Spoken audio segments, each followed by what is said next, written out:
আমাদের বাড়ির কাছের এই মন্দির, সন্ধ্যেবেলা খুব সুন্দর করে পুজো হচ্ছে দেখে একটু দাঁড়িয়ে পড়লাম, সন্ধ্যা আরতি দেখে তারপর বাড়ি ফিরে এসেছি।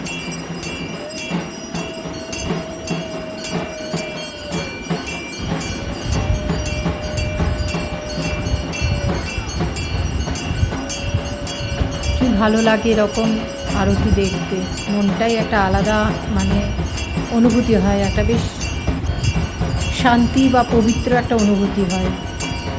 পুরোহিত মশাই খুব সুন্দর করে এখানে সন্ধ্যা আরতি করছেন।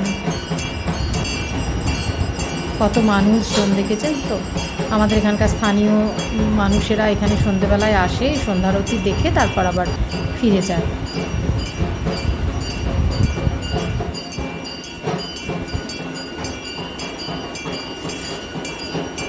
তারপরে ওই প্রদীপের আশিস নিয়ে বাড়ি ফিরে এসেছি।